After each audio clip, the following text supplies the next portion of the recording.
What is up, guys, and welcome back to a brand new video. Today we're here for episode number 24 of my team career mode for the Portuguese Grand Prix. If you haven't seen the last episode, the link will always be in the description below, or you can just click in the top right hand corner of the screen and you can go check out the previous episode if you guys want to. So we're here for the Portuguese Grand Prix. Unlike Imola, I haven't done too many laps around.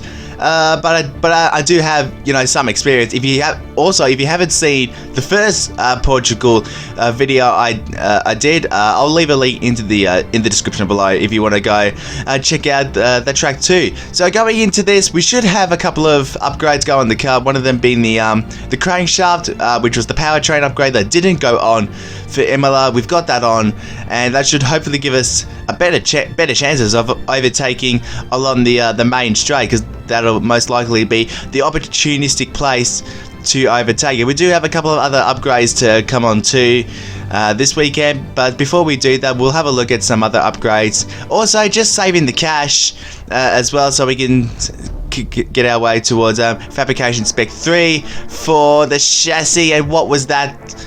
The front downforce upgrade that failed. I tell you what, these upgrades failing, it doesn't help us at all as well. So that was the front downforce upgrade, which we probably could have used for this weekend. But the good news is that will get on in time for Monaco, but that is still 2 races away. Even though Monaco is a high downforce track, it's a good upgrade to have. But we need these upgrades getting on the car on the weekend that they're scheduled to get on, because the more that they keep failing, the harder it is for us to fighting the upper midfield teams, and that's where I really want this car to be before the end of this season. Getting this car towards the top half of the midfield at least. I've had a chat with the R&D team about the new car parts, and we're happy that they've been integrated into the car okay. With any luck, you'll be able to feel the improvement, so give them a try. Thank you, Jeff, and hopefully those upgrades should do us some good. Well, at least the crankshaft should do us some good along the shape, but the downforce, would have been handy to have anyway. Didn't really notice too much in practice. I mean, just getting through the practice programs, I don't really often see, if the upgrades have worked or not, because all I'm just focusing on is just learning the track and getting through the practice programs. That's really just my main focus during practice anyway.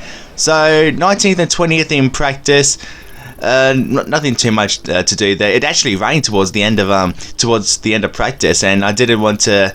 I probably could have done some wet weather running in the second half of that practice session, because we actually do have some rain for qualifying. But also the good news is it is going to be a dry weather race, which is okay, because I do like dry weather racing, and to be honest, it's a bit more fun than driving in the rain, in my opinion anyway. So we'll get that front downforce upgrade rectified, and we're going to get that on the car in time for Monaco.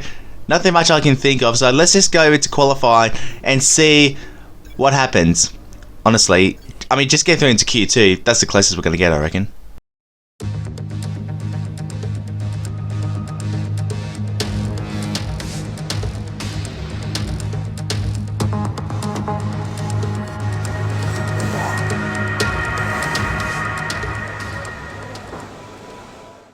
So let's see how far we get in qualifying then, shall we?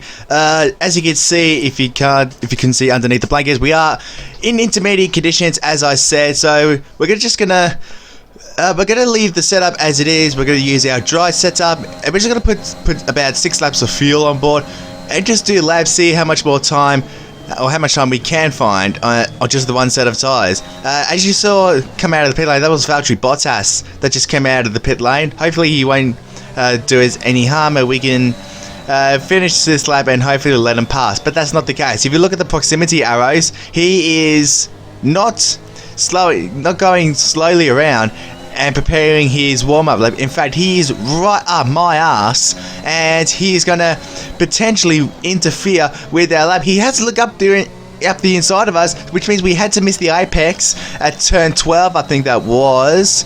And now as we go around turn 13, he has another look, and again he's ruining our lap. So Bottas, I don't know what you're doing, pal. You should be letting me go instead of worrying about yourself to get your lap underway. Anyway, so we come around turn 15, the last corner. We run a little bit wide at the last turn, and that just, well, pretty much sums up our first lap. Bottas ends up getting past us, and I decide to let him go anyway. We did a cool down lap, and now this is our second flying lap, and we're already about 3/10 up as we enter the second sector. Now, this is what I mean. I like to take a wide entry and get a nice, more flowing run. And we did find a bit more time, but this is where we're going to gain, what, 2 or 3 tenths? Because we missed the apex, because I wanted to give Bottas some room. But because we were on the outside, we had a more flowing exit, and that allowed us, allows to find a bit more time. But of course, with the flowing exit, you lose more time if you actually take the normal racing line. So I think we lost about, what, half a tenth or something like that. We come across the line to complete our second flying lap. It is a 26.1, which puts us 18th at the moment, just behind Mick. We go for another lap, and instead of going another lap, we bin the lap instead. So we're now just going to cruise it back. We're going to go back into the pit lane. We're going to lessen the fuel load, but DRS is enabled on a track that's nowhere near dry, in my opinion. So we go back. We're now going to have a look at Nicholas Latifi, because I want to know, what is he on? He's on a set of inters, and if you look at that screen, the track is nowhere near dry for a set of softs, at least. So, but with DRS enabled, we should be able to find a bit more time with the rear wing open. Latifi comes back into the pit lane, so we're going to check a brand new set of intermediate tyres on the car, and we're going to go out and we're going to have one last flying lap. We're going to lessen the fuel load. We're going to make this car as light as possible. But other cars are going out as well. George Russell is in front of us. He's on a set of softs. If you look at the leaderboard, so I'm thinking, what? Who else is on softs? So Russell, the Aston Martin is. Who else is on softs? I will be pretty spewing if I have made a mistake. Everyone is going out on softs. But look at the track. It is nowhere near dry for soft compound tyres. Dries at least. So I'm not sure what to make of that. And everyone is out. Everyone is out of the pit lane, and I had to assume it's soft compound tyres. And if you look at that, we're dead last. But apparently Max, Nicholas Latifi, and Sebastian Vettel didn't go out on a set of softs. What? And apparently Lando was fastest in Q1. He did a 1 minute 20. A 1 minute 20 on a track that looked nowhere near dry. For dries at least. I am shocked. Honestly. I can't believe what I've just witnessed. Honestly. So, we're going to be starting dead last in the Portuguese Grand Prix. A track that I'm not all that experienced with, but let's just see and go make up some places. Welcome along then to Portimao, one of the busiest towns in the Algarve and a breathtaking destination that brings tourists from all around the world to the shores of southern Portugal. Today it's the backdrop for the latest round of the Formula One World Championship, and with a circuit this wide, we could be in for a lot of exciting wheel-to-wheel action today. 2.9 miles of track at Portimao, featuring 15 turns, 9 to the right and 6 to the left. There's a lot going on here, a lot of elevation changes that will affect the driver's braking and acceleration. Keep an eye out for the DRS zone on the final straight. That will be the setup for a lot of today's overtaking chances.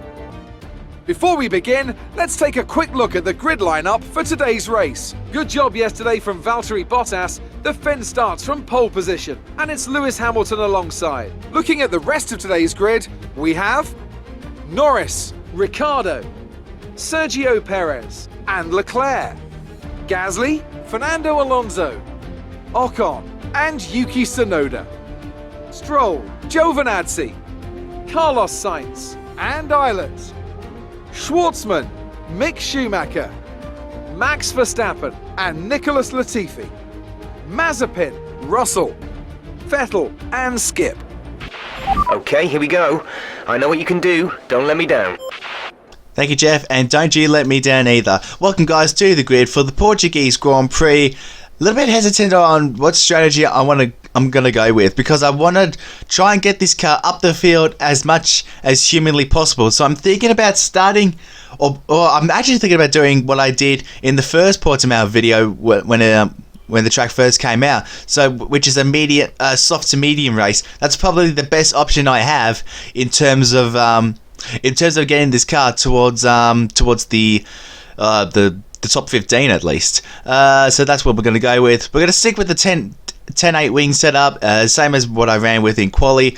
If this setup suits me in the dry, then hopefully it suits me in the race. As we get set for 5 red lights, and we are underway for the Portuguese Grand Prix, the first and only Portuguese Grand Prix, because Portimao hasn't even been confirmed for 2022. Anyway, let's go up the inside of as many people as we can. Stroll and not quite George Russell. We've leapfrogged over the curb. Hopefully no floor damage from that. However, it was like we dive bomb as many people as possible, but of course George does get the flowing run round the outside, and he'll have the inside for turn number 4.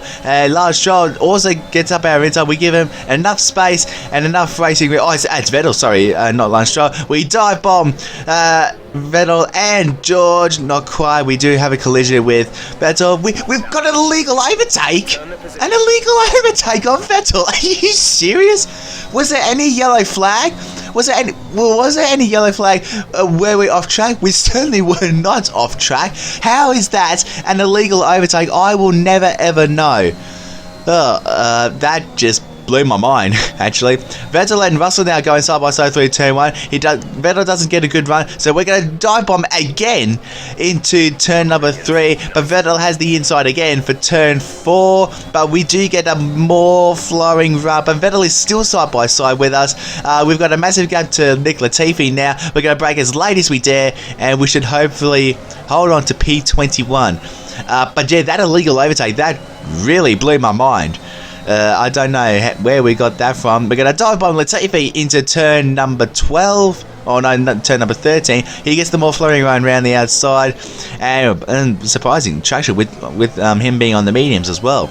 Now we're gonna tuck in up behind. We're gonna get a nice slipstream down the main straight, and hopefully this crankshaft powertrain upgrade should hopefully give us enough power to get us past Nicholas Latifi on the mediums. I'm assuming that anyone who started on mediums will be doing a one stop onto the hard compound tyres, unless they do 2 stints on the medium and then a stint on the softs, or whether they do a stint on the mediums and then 2 stints on soft to round out this race. Now we've got DRS on Nikita Mazepin. It's going to be a straightforward move into turn 1. We came from a long way back, but thankfully with DRS and a bit of battery, we are able to skip through. We do run wide a little bit at turn 3, but hopefully we do have enough traction to hold on for the time being. But we don't have DRS to Callum Eilert, who is up next on the hard compound tyres as well. So it looks like he's going to run long and maybe do the rest of the race on either softs or mediums, depending how far he can get those tyres.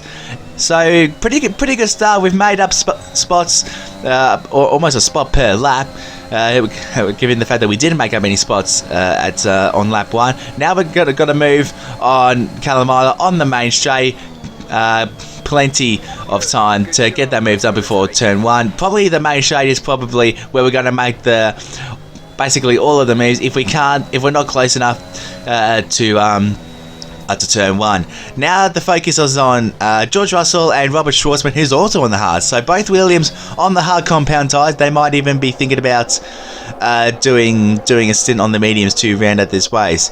Vettel, he got past some of the back markers. Now he's raging up behind me, and that Aston Martin is actually a lot quicker than our car. In fact, any car that's in front of us on the performance index, or from Williams upwards, is got a faster car than us. But somehow we've just had the pace and had a good strategy to get into the top 15 in the first 2, 3, 4 races. So as you can see, Hamilton's leading from Bottas, Norris and Ricciardo. They're the top 4 right now. It looks like it's going to be a fight between Mercedes and McLaren, unless Max Verstappen and Red Bull make up ground as well. We'll see Max's progress in a little while. But pretty good start. We're just holding on for the time being. Shortman and Russell going side by side into turn 1. Lose a heap of time. Now we're going to get DRS off of George because we've been having Vettel right up our asses for a little while now, and it feels good to get DRS off of George because therefore Vettel can't really do anything when he's half a second behind. But however, he does have a little look and into turn number 12. I think that was turn 11 or 12. It might be turn 11 actually. Around the final corner now. We're gonna get DRS off of George. Teammate comes in, so does George, and it looks like it could be a 21 lap stint on the hards because it feels a bit early to be coming in for the medium compound tyres. Max Verstappen getting past Lance Stroll. That is for P12, I can confirm. Now we're raging up behind Robert Schwartzman, our former teammate, and we're going to think about a move. Oh, massive dive bomb into turn number 5. We came from a long way back. I don't know why he even made that move, but gee, here's another replay. We came from a long way back. We could not stop the car. There was no chance of stopping that car in time, and this is on the front nose of Robert Schwartzman. Oh, gee, barely missed the left end plate on that car. Leclerc made an earlier stop. He's on another set of stops, so he'll have to do at least one more stop in this race, and hopefully that is the only time we see Charles Leclerc. Lap 15 now. We are coming into the pit lane at the end of that lap. We're going to go onto the medium compound tyres. I feel like we're going to have a better chance to get more moves done on the mediums rather than the hards. I just don't see us making too much more positions on the hards because we're going to just be not much faster than anyone else. But one man who definitely is fast, Sebastian Vettel, he made the undercut work by coming in, I think it was like a lap or two earlier than us, and he is on the hard compound tyres. I think everyone around us is going to be on hard compound tyres. Callum Ilott is out of the race, just as we can come across the line, start lap 17. What happened to him? Oh, yep, smoke coming out of the back of the engine, so he's lost an engine. That's frustrating for Callum. He had such a good outing in Imola 2 in the last episode. I think he got what did he get, a top 16 finish or whatever? But yeah, he had a good result there. That's very disappointing for young Callum. As now we move on to Nikita Mazepin is out of the race as well. So that's 2 cars within the space of 30-40 seconds that have retired. So if Isla didn't bring the safety car out, surely Mazepin brings the safety car out, because that's multiple cars stopped on the track. But apparently that didn't even happen. Which is unfortunate. Now we can focus on just getting up to making up places as other cars make their either first and only or second stop. Robert, he did 20 laps on the hards, and he managed to get past Mick Schumacher pretty quickly. So now we're right behind Mick. I do have the option to pass Mick if I want to with 10 laps to go. However, we do have some faster cars, the 2 Alpines being right behind us. But if the problem is, if I do pass Mick, he's going to be vulnerable to those behind. Ocon has a look at us into turn 5. We almost, in fact, we do shut the door just by giving him just enough space. But now, and as I was saying, if we do have the choice to pass Mick, I don't rate his chances of holding up the Alpines, the AlphaTauri and the Ferrari behind. So I think the way to go now is to have me in front and protecting Mick from the cars behind. That way, because we've actually got both cars in a decent position now. I think we've got both cars in 14th and 13th. Yeah, 13th and 14th. We're in now. So as long as we can hold off the Alpines with 5 laps to go, we've been able to do so for the last 5 laps, and hopefully we can continue on for another 6 laps in this race. And as long as we can stay in the DRS of Mick, we should be able to relatively hold on to P14. We haven't had both cars in the top 15 yet this season. This would be a good result for us. However, Robert Schwartzman is currently in 12th, and I think there might be cars still in front that might be yet to make a stop. And now we are 1.8 seconds away from Mick. We're outside of 1 second. So that throws a bit of a spanner into the works. Now our aim is to keep Ocon behind, but maybe have him so that we can have Ocon and Alonso fighting, but now he goes we go defensive into turn 1, and there is a touch. You could hear that touch behind, and now that allows the two Alpines to have a bit of a brawl with each other, and hopefully that gives us a gap that we can break away from, but that doesn't really help out. I've been taking a wide line into this corner all race, but now with Ocon behind us, and those cars have got brake upgrades on, one guy that is certainly not out of the question for getting past us is that man, Esteban Ocon, Alonso I should say, and now Ocon has a look at us around turn 1, he can't make the move stick again. We looked at Alonso there for a second as Ocon has a look at us again into turn number 3, and he can't force his way past. So now he's outside of 1 second, so hopefully the two Alpines can fight each other, and I can just break away and create a gap that hopefully I can hold on to on the last lap, where the AI have ridiculous speed on the last lap, but that is certainly not the case. Last lap now, as we are defending from Fernando Alonso. We squeeze him to the wall almost. He is officially past us, but his line is compromised into turn 1. We give him just enough space. Now Gasly is in the mix as well, and hopefully we can hold on, and maybe those guys squabble a little bit, and we can break away. This is on board with Pierre Gasly heading into turn number 1. He keeps it red hot, and I think he made contact with Fernando and his right rear. I think he might have front wing damage.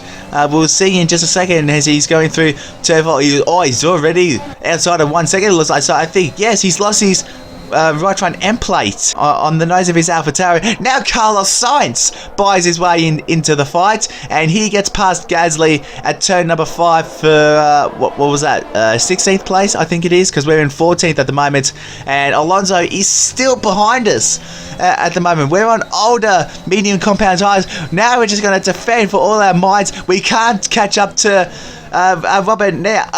Sorry, not Robert. Mick. What am I going on about? Side by side with Fernando up towards turn number 13. Can we hold around the outside? We give him just enough space for him to take the apex, but we should have the inside for the last couple of corners. Just hold the inside, and we can hopefully hold on to 14th place. And as we come around the last turn, use all of the battery up to the line, and it is going to be 14th place in the Portuguese Grand Prix. What a finish. Alright, race over. Take care of the car on the way in. It's a performance that our Portuguese Grand Prix winners can be justifiably proud of, and I'm sure there'll be celebrations tonight. Anthony Davidson, a resounding victory today. What set them apart from the rest? Well, I think it was clear what the main contributing factor out on the track was today: speed. I know it sounds like an obvious thing to say, Crofty, but fast cars win races, and we saw that today with our winner. After an excellent performance at the Grand Prix, I'm sure there'll be plenty of celebrations tonight amongst the Mercedes team, and they certainly deserve it. So that is Lewis's first win since Kota last season. So a little while coming for Lewis, and now he finally gets his championship reigns underway. So it's a Mercedes 1-2 in the end, with Sergio Perez on the podium in the Red Bull car. Max got his way up to 4th in the end, so that's a good result. Ricciardo 5th, Norris 6th. So Mercedes, Red Bull, McLaren. Amazing as that. We don't often see 2 teams or 3 teams covering different spots. Almost like a grid slot if you think about it. So anyway, us in 13th and 14th, that's a good result for the team, I reckon. However, Robert Schwartzman did scrape his way into the points, with other drivers making a secondary stop, if I had to assume. So I think that knocks us back into 9th, I think, in the constructors. Somehow we've edged our way in front of Mick. And if I had to assume, he did have that DNF in Bahrain, so that would make sense. We're down in 10th now in the constructors. So yeah, yeah, it's going to be a very, very tough ask for us to get both cars into the points this season. I'm not so sure how we're going to manage to do that. But one thing I did notice during the race, that this car is so bad on brakes. That's why we need to save the cash and save the resource points so we can do more brake upgrades. But we're going to have to think about where we're going to do those brake upgrades. Baku could be a good place. Turn 1 especially. That's a heavy braking zone. Canada, yeah, maybe. France, definitely. Austria, definitely. Yeah. Silverstone, nah, not really. But yeah, those kind of these kind of tracks that we could really use these brake upgrades. That's something that we really, really need to do very soon. And if we save the cash, we will be able to do that. But that's not going to happen until we actually get to the 8 mil mark. And by the time we do that, we probably could be up to Azerbaijan or wherever it may be. But yeah, it tells us that this car really needs these brake upgrades, but we can't have, even when we do get them and spend the resource points on them, we can't afford them to be failing like instantly. So we really need to really hope that if they get on the very first time that they're scheduled to get on. My brain is just everywhere with these upgrades, to be honest. I mean, upgrades are one thing, but getting them on the car is another thing, and getting them on the car on a weekend that you know you're going to need them is another thing. But anyway, that's it for this week, guys. Thank you so much for watching this video. Hopefully you enjoyed this video.